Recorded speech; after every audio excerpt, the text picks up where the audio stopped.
Hello, beautiful people, and welcome back to more BTS Americas for the Quattro action here. It's Infamous versus Team Freedom. This is our last semifinal matchup, and the winner of this will meet Shazam in the grand final. And Infamous have just pulled out a fifth pick Huskar a la Frankfurt time, and we're able to make it work. You could point a little bit of skeptic towards the side of Freedom and how they were able to draft to counter it, but nonetheless, we found our way back into game number 2 now. I'm KotLGuy. I'm going to be joined again remotely from Blaze. Blaze, here we are once again, and it looks like Freedom will have first pick, and they are again going to be putting a lot of early favor into the Spectre, and also they have respect banned out the Huskar. Yep, so I mean, it is going to be, once again, Infamous on the dire side, Team Freedom as the first picks here. The big difference is going to be the Huskar ban out. A lot of mic bans, the Enchantress and the Abaddon being taken off the table very early on, but it looks like Infamous are not as certain about their response this time around, whereas before they were very confident going in with the Doom and the Gyrocopter. That was picking into an Invoker. Now they're picking into Spectre. They don't even know if Invoker is in consideration here for Team Freedom. So yeah, they're just going to be thinking about it a little bit longer and trying to adjust their strategy accordingly. Again, Earth Spirit is left out there, but I can't believe there's actually a series where the hero is just going to get ignored the whole way through. I guess I haven't seen much of Freedom, as I've already admitted a couple of times, so I don't know if Eagle is a Earth Spirit player. Jubei is. Jubei has picked up Earth Spirit quite a bit. So Jubei is. It's just hard to believe that there is a hero out there with that much of a tool set that could just be neglected and left out there. But nonetheless, Infamous also find a lot of priority in something we don't see very often, but it is the first pick Crystal Maiden. And maybe they're planning on having something special with this, because normally it's picked up as a good counter for like your Enchantress, getting rid of those summon creeps. Maybe it could benefit them getting their own. Maybe they got inspired by the Lifestealer and they want to get it themselves and benefit from the Arcane Aura, let's say. We'll have to see, but I don't know. I mean, Blaze, where do you find the extra love for Crystal Maiden here? I think it's just the sustain factor, the fact that you're able to, in the mid game, have just a continuous spell set in your arsenal, have a couple points in Arcane Aura, and just keep pushing. The idea is Spectre is not a hero you want really to go late game up against, so Crystal Maiden has the ability to really just allow everybody to keep casting spells, similar to the way Keep It Light would, but she also has a lot of strength in her ultimate and being able to slow people, and if she's not locked down, if you don't respect her and throw a couple spells her way to kill her off and stun her out, she's actually going to be able to do an amazing amount of damage with Freezing Field. So you definitely want to make sure that she's in consideration. And she also has a good start. Generally speaking, she's always going to be able to build herself up in the jungle with some Frostbite action. Unless you commit like a Bounty Hunter or something to hound her very early, she's going to get at least a handful of hard creeps, big ones, to get the golden experience there. And it's just going to allow Infamous to get a mild experience advantage early, which will allow them to go for the 5-man even sooner. And building around that is already the Death Prophet, so it kind of does fit the bill here. We'll just see what more they can get to kind of back that up, as Freedom are just doing a bit of a run back here. They're going to pull out the Invoker once more. Last game we did see it in the hands of Mr. F. Lee, or Francis, or Meniski Frangray, if you want to call him that, but nonetheless, he was not able to really unleash the potential Invoker we were kind of banking on seeing. He got a Midas, but then was unfortunately not really given the time to be able to build on top of it here with the way that the Huskar was able to snowball. So we'll see if Freedom are just going to kind of bank on the idea that without Huskar in the equation, they'll be able to kind of fall through with the game plan they had previous. And I'm also curious to see what the IX Mike hero is going to be. If they decide to once again go back for the Lifestealer, but I've seen Mike play anything from the good old days of a Bat Rider. He used to play a lot of the Strength Morphling when that was a thing. And more so for recent time, though, I'm not too sure. It's been a lot of Abaddon, Lifestealer, and Enchantress. So I don't know. Based on trend, Blaze, I guess a Lifestealer has potential. Maybe not. He's also pulled out a Tidehunter, so we'll have to see. Yeah, I would say actually I think Tide would be pretty good. You don't really have to worry about the disables that are currently in place, so you're able to go in, and whenever you have Haunt and Ravage, you're never afraid of a team fight. You have the wherewithal to burst down a Death Prophet with a Ravage Sunstrike, and I feel like that means that you're going to be able to take a fight pretty much whenever you can get your offlaner in position. It's not the only hero that comes to mind as far as a hero with a big ultimate that control the fights and make big things happen. But it definitely is one of the ones that Mike picks up more frequently. So I would not be surprised to see that picked up here. And we'll see if it's a consideration for Infamous. Right now, they're banning out a lot of early push as well as global presence with the Nature's Prophet. 5 seconds remaining. Not sure if there's any other big heroes they want to ban out, but I think they'll continue to ban out offlaners and Ike's Mike heroes. You know what I wouldn't mind seeing is like a Nyx assassin again for Mike. I mean, I know it's not huge intel base already coming in for Infamous, but if they do build around that, it offers a little bit of that global presence. He can kind of get the setup there for Spectre and then Invoker Sunstrike. And I don't know, he could end up getting forced into a situation like that. They continue to ban out. I mean, these are what you could say is 4 offlaners banned for Freedom. So now with Tidehunter being gone, Infamous will follow up with a Bounty Hunter grab. I'm curious to see how they're going to be looking to approach it at this point. They can't really. I mean, they can get still heavy jungle farmers, but just anticipate that Bounty Hunter is going to be something very, very frustrating. I casually threw out the idea of a Spirit Breaker when it popped up in the last series. We didn't get to see it then, but then again, I feel like Spirit Breaker still is just kind of falling off the way a little bit. 5 seconds. Yeah, remaining. so really, they have banned out all of the top 5 of IX Mike's hero pool, with the exception of Lone Druid, which I don't feel is good at this game whatsoever. Like, you don't want the Spectre to come into play with a Lone Druid and fight for farm. But we're going to see the Darkseer come out, and I don't think that that's too bad either. They're just going to have to kind of restructure their draft to build around it. Right now, all they've got is Meteor, Deafening Blast to sync up with Vacuum. They want more. In fact, Spectre, it does less damage when the enemies are grouped together. So just in general, you want to be able to follow through with that. So probably pick up a Lion here. That would be pretty solid. You used to see things like Jakiro, and that was pretty cool. But no, I think Lion would be a pretty solid pickup, just that kind of linear disable, and also pretty good at dealing with Doom early on, and Bounty Hunter for that matter. Yeah. Well, I mean, this is a run back for poor little Sunby, and it could be another matchup of the Spectre versus the Doom. This gives Freedom the opportunity to, change up how they approach the last laning stage with this. Last time they were getting a bit frisky and moving around and leaving the Spectre on her own, but they quickly realized that Infernal Blade frickin' hurts a lot on the Spectre, and he was not afraid to find those opportunities to make committed dives, even when you feel safe under your tower. So how they want to approach this, I agree that something like a Lion would be absolutely splendid, because they're, again, at risk of falling short as far as catch, as far as lockdown.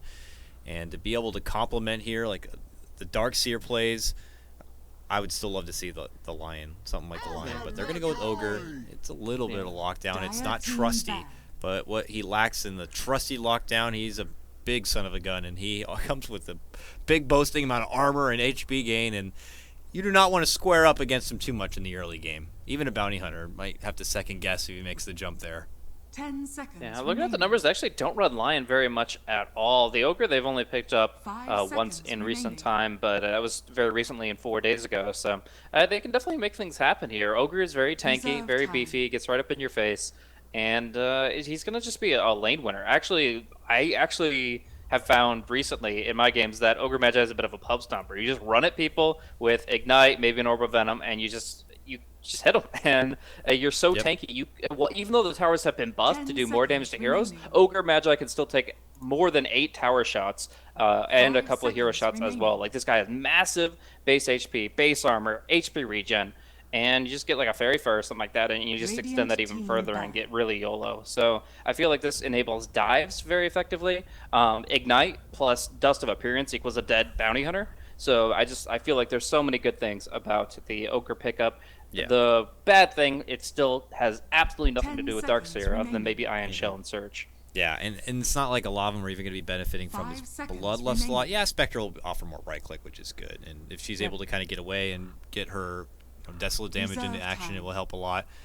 But he's just a big bully here in the early game, and a way to counter back against this Bounty Hunter. But I do question the mobility, and I still question how much lockdown is still going to be available for him, because even once Ogre's able to kind of start getting some levels under his belt and can utilize something like his multicast and dishing out more ignites, you'll be surprised how fast he does lose all of his mana.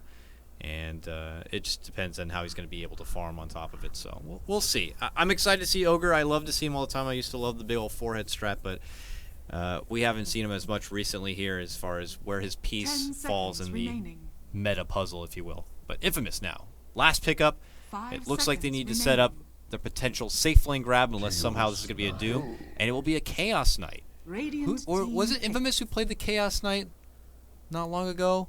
I have it right here. Yeah, Yes, they actually played did. it just their last matchup against Pain Gaming. So we saw. And I was actually you were casting that right. I was looking at the end scoreboard for Kataro, and his items. What the hell happened? This Chaos Knight at 45 minutes has Assault Cross, Heart, Refresher, 10 Manta, seconds and a Rapier. Okay, I'm going to bring it up so everybody can see it here on the screen. Let 5 me rid seconds this remaining. overlay so everyone can watch together here. This was the last time they did play this Chaos Knight. And Reserve time. yeah, I will tell you firsthand, the Rapier was a in-base buy after they already won the game. That wasn't Sure, a factor okay. of the game altogether. But once he got, and same with the Refresher too. Oh no, the Oh, Rapier. okay. No, I'm sorry. Now I'm remembering. The Rapier wasn't a buy. The Rapier was a pickup. It was like a last-ditch remember. effort picked up from ADR. Yeah, yeah. So he ended up losing at the end. Chaos Knight of all people managed to pick it up, and then he also bought a Refresher right as the game ended. So his legitimate items were he got a good minus timing. He then picked up the AC. He already had the Heart, and then once he picked up the Manta, it was 10 crazy. He was seconds able to remaining. kind of take down the top set of racks while still 5 like bringing. He brought remaining. 3 of his Chaos Knight illusions to the mid lane, and those got the mid lane set of racks. It was absurd how much damage the Chaos Knight illusions were doing to the base, and there was just nothing that Pain Gaming could do about it at the time. So Kataro with that again, and look at that, they actually pick up the Spirit Breaker Ogre support duo. You don't see that very often. Well, at least they picked it up with the Darkseer, which definitely enables one of them to kind of hang around in the off lane. I think Big Bad Bird will most likely sit bottom with the Ogre and make sure the Spectre doesn't get dove too hard, and then also challenge the Bounty Hunter. The great thing about these two heroes is how naturally tanky they are, and how much that really sets back the Bounty Hunter early. If the Bounty Hunter isn't, like, if there's a good sentry activity in mid lane, so the Invoker doesn't get hit by the Bounty Hunter, and the Courier doesn't get sniped, because these supports are so tanky, the Bounty Hunter has absolutely nothing to do until he hits level 6. They actually just drafted entirely around the Bounty Hunter, it seems like, trying to make sure that Bang didn't really get a good start. Because usually Bounty Hunter was like, oh, I found a support in the jungle and I have an Orb of Venom. I'll hit them like 8 times and then they'll fall over. But with an Ogre or a Spirit Breaker, especially if they have like a Stout Shield, it'll take 20 hits. They can't possibly set it up that well. So I actually feel like it's a really good way to build around the Bounty Hunter. And if the Spirit Breaker Darkseer syncs up like we've seen it in the past, it can be very strong. Ooh, early clash potential here, Blaze. Look who's scouting out from the front. Bang is giving no. the vision, and that's going to be the hit. He looks to move in, and now with the Rift pullback, Sumbi, though, does have the dagger, is going to be able to fight right through the trees. What a wonderful skill. Oh, he's going to be forced to cut back. Seconds. Worried about another Rift pull potential, but it is a long cooldown. they and know now he's he's there. stuck on the high ground. Ring around the Rosie, and they just swarm. A 5-on-1, and Sunbee will be going down. Excel picks up the first blood. It will be Infamous who strike first. All right, and then they're going to, of course, claim the bottom battle round while we do see Francis claiming the top one. But yeah, I feel like that's just the beginning of what we're going to be seeing a little bit of here. A lot of The battle attempts to ride the begins. Spectre and put pressure on Sunbeam. And in fact, he doesn't even want any of that. He's going top lane. He says, Darkseer, you can deal with that. Bang now floating around this mid lane a bit, and a lot of backup here for Francis at the moment, but they'll finally find their split. It's a bit late to get the laning assignments here, but it is a bit of a change up here for Freedom. Mike is going to be actually heading towards that bottom lane here with some minor assistance coming out from the Spirit Breaker, who's probably just going to go on bounty watch right now. He's spotted out actually Excel here, but he just wants to be ready at a moment's notice in case there is going to be a bit of a problem, and Bang is just going to try to be as frustrating as possible. He's decided to step away from the mid lane. Francis has actually just plopped down his sentry, which I'm sure he saw in his pocket, and instead will take his business all the way to the top here, Blaze. But no easy targets here. Somebody's got the dagger to go and hide, and we know Eagle and this Ogre is just, well, he's a beefy one. He's got 7 armor right now, 600 life, and a ridiculous amount of regen to go along with it. And I can't hear Blaze anymore, unfortunately. It sounded like you cut out last time you were talking, and I wasn't sure. But it does seem like now, Blaze, you are not there at all. Seems like you have DC'd.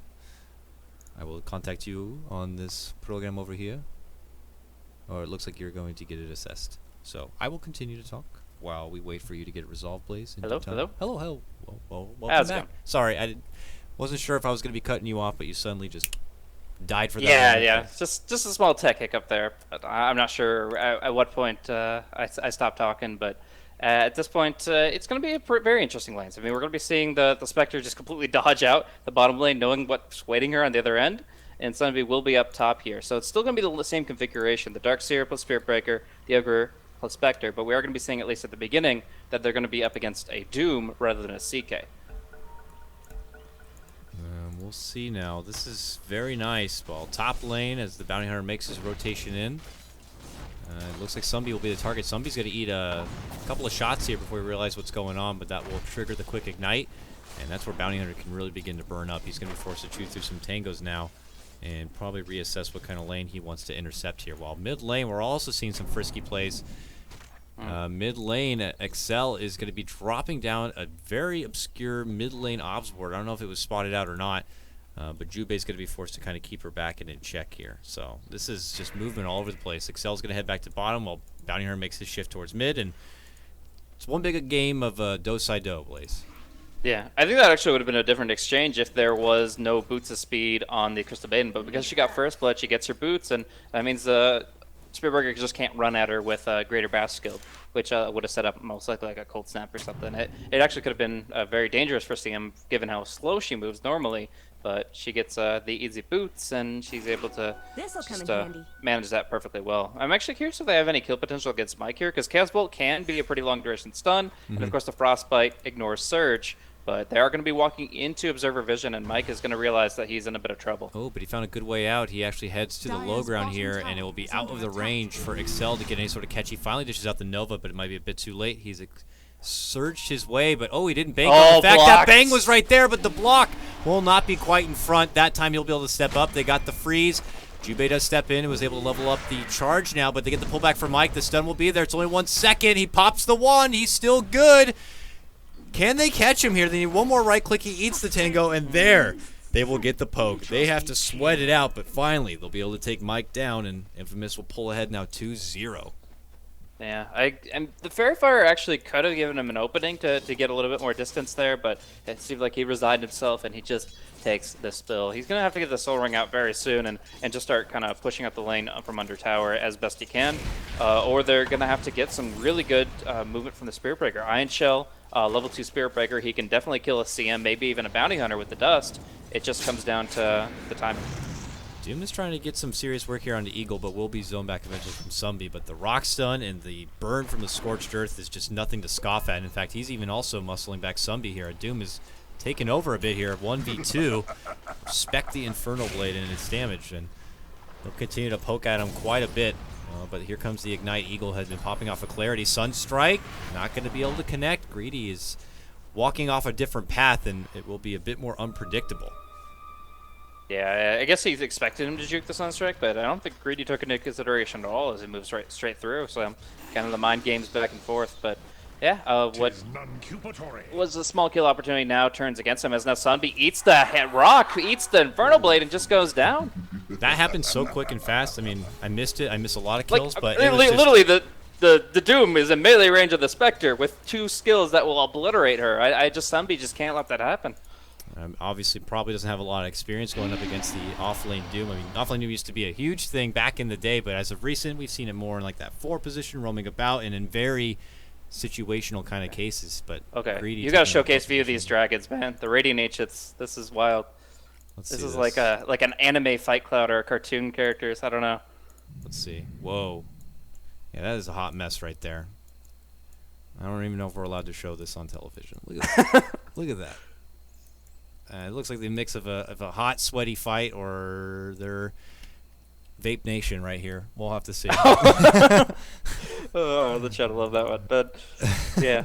But Jubei's already made his charge up. He's level 2 now, still have the bash to work with here, and it looks like he'll probably even spot out Bang along the way. But this is and again, vice versa. Yeah, but this again, yeah, that's the thing, is that then there'll be a quick pull off as well from Greedy if necessary. But it's again folding into Infamous kind of really taking control in the laning phase a bit. Mike's been able to kind of hold, but we saw that again in the last game, and his opponent on the other side, the CK, is just neck and neck with him. it's a shame it's a Darkseer too, because we know Darkseer just needs such a serious build-up. Even if he's able to kind of get some of the best starts, which I believe we were both casting that game with Brax, where he just ended up being like nearly level 4 at like what felt like 1 minute in. Yeah, even at that point, you are Darkseer, so until the big team fights break out or you have someone to complement it, it still becomes a bit difficult. Yep, definitely has its limitations, and as CK approaches level 5 and gets that extra point of Chaos Bolt, they bring your maximum stun up to 4 seconds. I think the Darkseer has a lot to be afraid of, honestly. So I don't feel like he's going to be confident just because it gets to the early levels. He's going to really have to do something with it. But yeah, Spirit Breaker trying to make the rotation, trying to make the offlane a little bit easier here for Freedom, trying to get off their feet and move in towards the mid game where they're going to be much stronger. And I say that, I'm still a little bit worried this Chaos Knight's illusions are going to live a little bit too long with the Phantasm. But we'll see that charge come through. We'll see Bounty Hunter. Looks like he will see it just in time.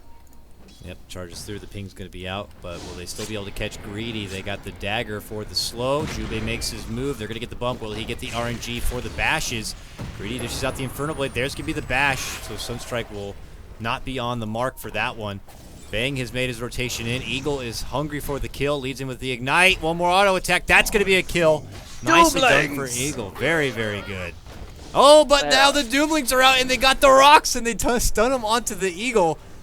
But it's still not going to be enough to break through that big fat skin. Bang can't follow it up, and they will have to kind of step off. It will be a Doom trade, but oh, look at the response. Mid lane, they get the pick off. It's going to be A-Tune getting the kill, finishing off Francis as Invoker. Using some Spirit Siphon action, getting the jump in from the CM as well, and they find themselves a very important kill on that Invoker who's been getting a lot of solo experience up top. It's just going to be the Spectre a little far forward after the Spirit Breaker had already left, and as well as the other just not having much more to commit. It's just unfortunate that he stuck around so far forward because it's so easy to bully a Spectre in this kind of position. He doesn't even have phase boots yet. Middle tower is under attack. Not looking good for Freedom here. A team that people were expecting to be one of the favorites, certainly to make it to the grand final, especially after the drop-off of Archon and DC. But here we see again, now Mike could be in trouble. Rift pullback, now locked in place. They time out the stuns nicely. No surge will be there at all. But they're looking for a response for Kataro at this point. They get the forgiving bump. The Sunstrike not going to be there. Kataro just kind of walking off the beaten path a bit, makes it very difficult for Francis to be able to contribute globally. And they'll be able to walk away. It's a hit-and-run job. DS goes down, and Infamous continue to pull ahead now 6-1. Yeah, so they're doing extremely well right now because you're going to see Kataro start to snowball a little bit here. He's been able to not necessarily do great in CS because he's up against the Darkseer, but he's still 1-0-2. He's got his Iron Talon, which, well, it's not as good as a Hand of Midas, of course. It's kind of like a third of it, where you can still get to jungle a lot faster than you normally would.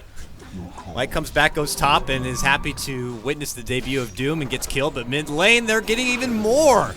Jubei goes down now. Shuriken, Crypt Swarm, Francis to be next. Oh, Team Freedom. Disaster all over the place. A double kill now for A-Tune. Makes it 9-1.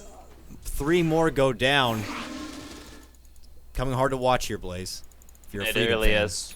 And there's just like so much mana to go around between the Arcane Boots now picked up on the Bounty Hunter, 2 points in the Arcane Aura, Bassy Rings here and there. Like, it's just continuous spellcasting coming in from Infamous, which allows them to keep staying active on the map, keep fighting every lane. It's on Freedom to group up as 3+ and make kills happen. They bump in for Greedy. The Sunstrike's there. This time they'll be able to have the damage. They still can't get him. He's still surviving. The Scorched Earth keeps him alive and well. Oh, this has got to be so defeating. And then he even gets the Infernal Strike. Meanwhile, Sunby dies again. Kataro's going to pick that one up. Oh, Jubei dies. This is hard to watch. Eagle going to get frozen up. Absolute crumbling happening here for Freedom. Cannot catch a break. Oh, no. This is just such a disaster. The Spectre gets collaborated on by the 2 at the bottom lane, the Bounty Hunter and the CK, and they are just cleaning house. They are baiting their opposition under tower. They are just annihilating them in head-to-head combat. And it's just going from bad to worse for Freedom. I mean, the CS score already shows dramatically the Death Prophet is doing extremely well, but if you look at net worth, I think that's going to be even more telling is the Doom, who isn't really that high in CS, but he's been able to not only devour, but get himself 3 kills and 3 assists, is just doing amazingly well in mid lane. Mid lane, it's on Francis, Soul, Siphon, Shuriken. They'll get the kill there. Top wasn't too difficult, just a Surge Sunbeam moving in with the Ion Shell, of course. This time the Sunstrike was going to be able to connect, but shortly after Francis participates in that kill, he participates in another. This one, though, leads to his own demise, and where Freedom are finally able to get 1 kill, Infamous will now take another 10 or 11 if this game keeps up the way it's going. So Freedom, again, got to find the way to fall back. Darkseer, his case of fallback, still a while ahead. Without levels in the wall, without finishing out a mech and getting more into the vacuum, he's not going to be the biggest factor bottom lane. We catch the back end of Jubei going down. Kotaro putting again to use to the ulti here whenever it's off, and this time he'll be rewarded with another grab and push in for the tier 1. The cool thing that he's doing is actually maxing Rift, so he has a much larger rate of initiation than you'd expect. Usually you'll have Chaos Bolt over Rift, and you only have a couple points in Rift right now, but instead he's got that 700 range, and we're going to see a Doom on mid. The smoke from CM and Doom coming out here on mid. There's not going to be denied. There's just going to be death for the Invoker once more. Just soul-crushing to watch. Just you got to feel for Francis. It's been a hard series for him. Game 1 was very difficult, and this one now 0-4. Every time they come back, it seems like Infamous have something else to offer in a fight, and it's just enough of a tool to be able to take advantage here. And this is mostly without even Kotaro getting involved, unless it's something breaking out the bottom lane. He continues to get so much there. He's second in net worth now. Meanwhile, potential catch out here. Bang.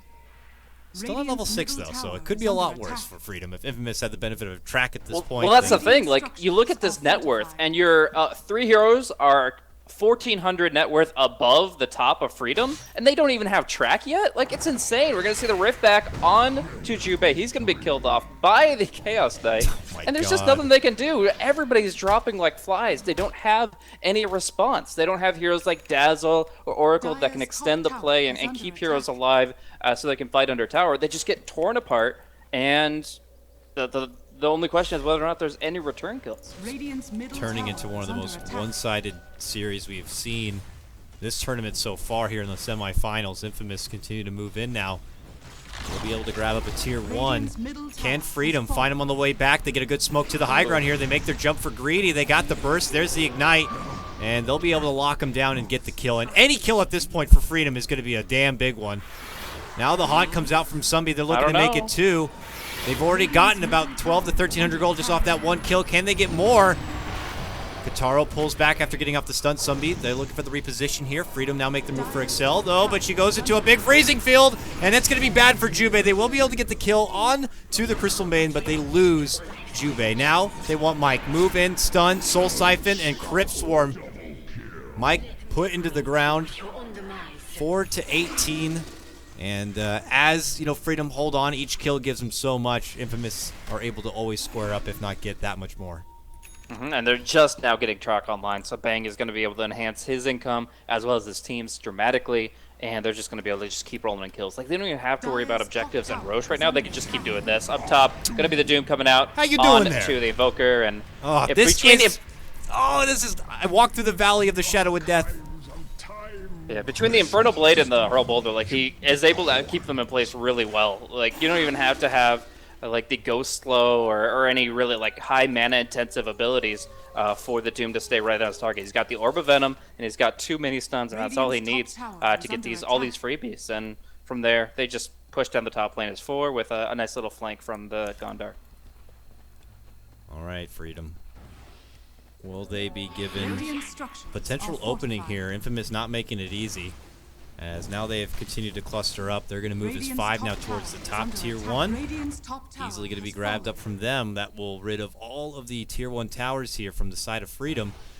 And this lead has quickly turned into about a 12k advantage. And without any sort of extra necessary vision on the side of Freedom, Bank continue to scout out, provide the intel. And now he makes his move for Mike. There's going to be the track, Shuriken stun. Obviously not going to be able to stop him from the surge here. Oh, Jubei walks in, Excel spots him out, freezes him up, and they're looking to pounce. And with this kill, it is 420, ladies and gentlemen. Vape Nation coming together right now. It is an absolute slaughter from Infamous at this point. As foretold by the ancient black dragons. Yes. It is the dream. It is 420. The prophecy has held up for freedom. Radiant's Zombie top tower trying is under desperately attack. to get the pullback here. Still needs to get the first and early components of a drums underway. Still has quite a ways to go. Highest net worth, though, 14 freedom at nearly 4K. You're looking at a double Dire's net worth structures are advantage fortified. for the Lady Death Prophet. Already with the Yules, already with a phase boost. She's fast as hell. And now a Radiant's tier top 2 tower even has coming. fallen. Dire's middle tower This under is just attack. going from bad to worse. We're going to see maybe even drum play in mid that could set up the rift. If it wasn't nighttime, you better believe Katara would have been diving the Invoker there. Obviously, the Fog of War makes it much more difficult to land these rifts long range, so Katara doesn't get the opportunities. But again, he's got the Iron Talon. If he has to just play passive a little bit, he still does so efficiently. He's got just everything working in his favor right now. But they're actually looking at Roshan, which I think they'll have to Exorcism. They don't have even a medallion, I think, so they will have to commit the ultimate if they're going to actually consider this Rosh attempt. I don't think there's really much freedom can do. Would love to see the ballsy haunt steal play, but freedom in the right mind here. As they slowly migrate that way, they'll scout it out with a Sunstrike, but the bad news is... Oh, he went for it! He got it! He actually got the Aegis! Ho-ho! Dire's top tower is under Yeah, but he's nowhere near the fight now. Yeah, I mean, that's a good way to get yourself a personal win in a very hard game. Sunbeam moves in now, might be able to get Bang. Bang now charged up. Jubei makes his move, and they get the kill. Now they look for Jubei, though. The return of Kotaro Hayama is certainly here, though, and they'll quickly wipe him out. 4 will drop. They get the Aegis. That will be the return of Sunbi. And before Sunbi can dagger his way up to the high ground, they also blast him down. How dare you? How dare you move in and take that Aegis like that, trying to style on us? Bravo, Sunbi. Bravo. It definitely was incredible timing, at least from this Spectre. Maybe you could just leave a couple heroes and walk away with that, but they committed everything they had after that moment. And what unfortunately unfolded was, although they got a massive amount of gold from the bounty hunter, actually 690 gold from a support bounty hunter, they still lose so many heroes in the process. So we are going to be seeing the siege down bottom still ensue in earnest, but a nice little club for Jubei to charge into. All right, Francis goes down to potentially 0-6. No, going to be healed up in the meantime. There, we'll get clubbed down. Greedy on the run. They almost got him. Jubei looking to move in with the help of the Iron Shell. Should be able to get it. He gets it there, but we got mini Doomlings out now. And on the other side, Eagle and Mike, the lone 2 survivors here on this side of the fight for freedom. And, well, I don't know if they're going to have much of a candle to hold. Kotaro, again, the man on the horse, the man, the machine, the legend of Kotaro Hayama is able to slash them apart and take their heads. And now continues his stride of battle.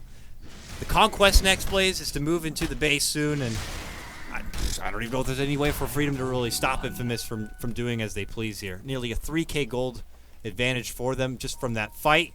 They're getting closer to a 20K net worth advantage in the game overall, and we're not even at 20 minutes yet. Yeah, I don't know if they're actually going to fully commit to this right now. The exorcism coming up in 6 seconds kind of lends its hand to an opportunity, but there is still some risk. Like, that last fight went a lot better for Freedom just because they had the mechanism available. They didn't win it by any stretch. They still got slaughtered, but the slaughter took a little bit longer. And every fight that it kind of extends its duration allows Freedom to do a little bit more damage, get a couple more return kills. But it looks like Infamous aren't messing around anymore. They pop Phantasm along with the Exorcism, and they're going to go hard on this bottom lane. Tier 3 slowly crumbles. Exorcismed out. Jubei eating way too much damage from it. That's going to be an extra bit of Treckle coming the way. And the swarm of Infamous, like locusts, have flowed into the Freedom Fort. And it looks like they'll begin to crumble as they plague on through. The second one will fall there. It makes it a third as Mike's going to get dropped. Freezing Field is going to just cause absolute chaos right in the midst of the base. Mike is going to be forced to buy back. Comes in. Can't even cancel the poor little thing. And they'll finally double back and go to the matter at hand here. Tier 3 will get finished. Kotaro, though, very low on life, will be forced to armlet toggle his way. And it looks like he'll be good for now as Mike chases him out with those illusions, however. Ooh, he's playing a dangerous game with it. Ooh, rift back, and it looks like he will be good. A-Tune, though, might not be so lucky. There's going to be no Nether Strike connection. And it looks like Infamous might be able to make it out. They got the Yules, Yeah, though. he's still got a lot of stuns going up against him, but Oh. CK's... Oh my gosh, the My. crits! He 10%! Bit Trump 17! 10%. Kotaro just bodies Jubei on that one. 34-9. And as a couple of Infamous will be laid to rest, they were able to get to tier 3, no significant racks damage, but it's finally time for Infamous to be able to take a moment to breathe, step back, and just certainly go shopping. As we're seeing some serious item build. I mean, I'm seeing a Shiva's now onto A-Tune since last time we really got to look into it.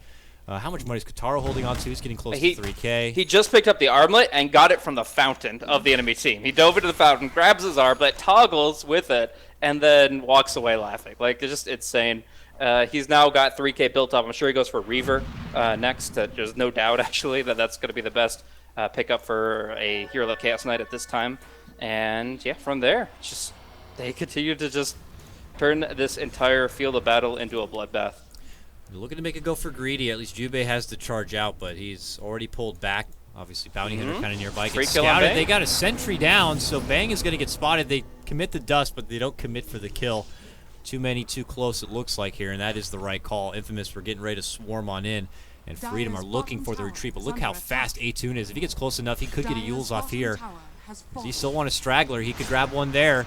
Looks to go for Jubei. Even committing the exorcism for it. Gets the silence off, so there's going to be no charge. Soul Siphon, and Jubei will go down 1-11 for his game so far. And now they look to Eagle. He's a bit of more of a bigger, girthier target, but still looks like paper in front of the mighty Infamous army. He will also get sucked up, and that will be 2 down all day now on the side of Freedom. And Infamous will converge to look for their next objective blaze. That seems to be a tier 2 in the mid lane.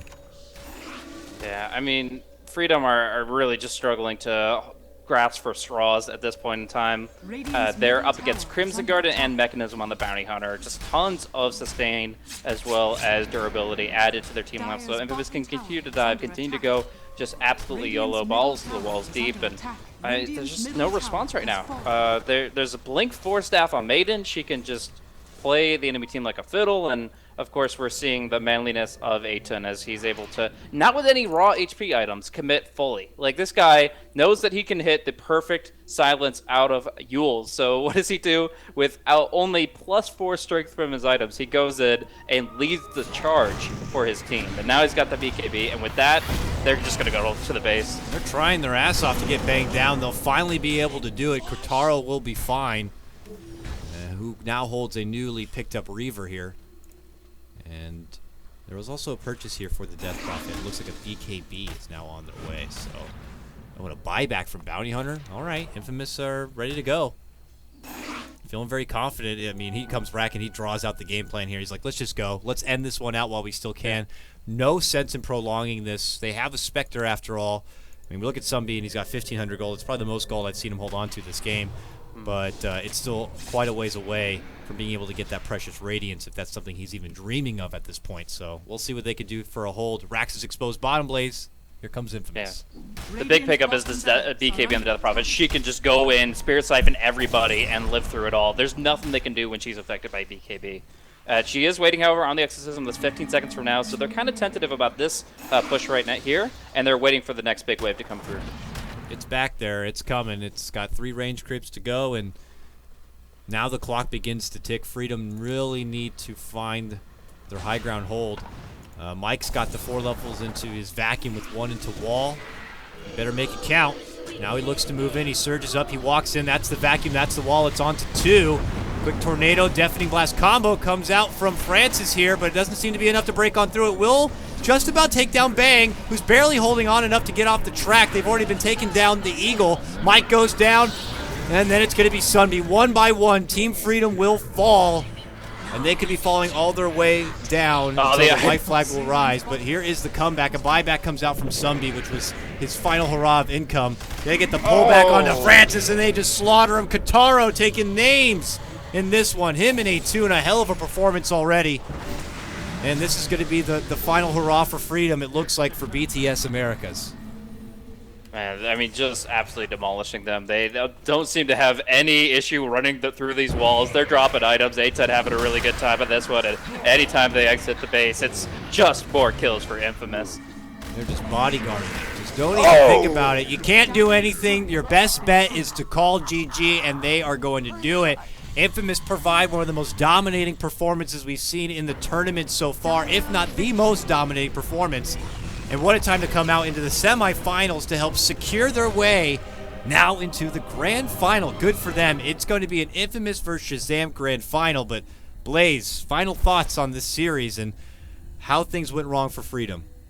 Well, I really don't think that they expected a 6.86 Huskar in Game 1. I feel like that was the beginning of their problems, not taking that into consideration when Infamous is like the team that like patented this shit. Like they were able to bring so much with that hero in earlier patches that I feel like Freedom wrote it off completely. They weren't ready to address it when it came out as the last pick. And when you lose to a Huskar in Game 1, it sticks to your mind in Game 2. Like, it is enough to tilt you a little bit here. I don't think Francis was as fully committed. These are not the Sunstrikes that we've seen from him in times past on his Invoker. And just in general, I just feel like Freedom were kind of at a loss of how to change their strat. They definitely wanted to keep on having that late game insurance of the Spectre, but building around it proved very difficult for them. They had to keep on swapping their lanes to dodge against Infamous's game plan. And then as beefy as the supports were, the Spirit Break and the Ogre, that's all they were. They were just meat shields, and they really couldn't bring enough to bear to actually secure kills, which was the only way back in. When Doom and Bounty Hunter have abilities that give them raw income, you have to actually get kills and take advantage of the comeback mechanic. And unfortunately for Freedom, the opportunities just weren't there, and they're going to be 2-0'd here on the steps of the grand final. We will pay our respects to Freedom. It was a hell of a run for them in the BTS Americas 4, but we will wait for them for the next go at BTS Americas 5. In the meantime, we'll wish them the best for all their other Dota endeavors. And props again to Infamous. We'll check out the updated bracket now. And as you can see, it is now going to be a Shazam vs. Infamous best of 5 grand final. That's going to be happening tomorrow. I have to double check on the timing. Maybe you can correct me, Blaze, but is it starting tomorrow at 3 p.m. Pacific? I believe it should be 2 p.m. Pacific. But 2 p.m. Pacific. All right. Yeah. I could double check that. It's a little odd. Don't worry, guys. I will always keep you up to date with the schedule and when matches are going to be starting. Be sure to follow me on my Twitter at KotLGuy. You can also check out Blaze, who also hypes up the matches, over on his Twitter at BlazeCasting. Plus, you can always show some extra support for us as we continue to struggle through these fun little cups. And, well, for everything else, that will conclude the Dota action for today. Tomorrow, we'll see you back. It'll be myself and Blaze once again for the grand finals of Shazam versus Infamous. Winner walks away with $5,000. Loser walks away with $3,000. We'll see you tomorrow. Take care, enjoy the rest of your day, and good luck with your Dota.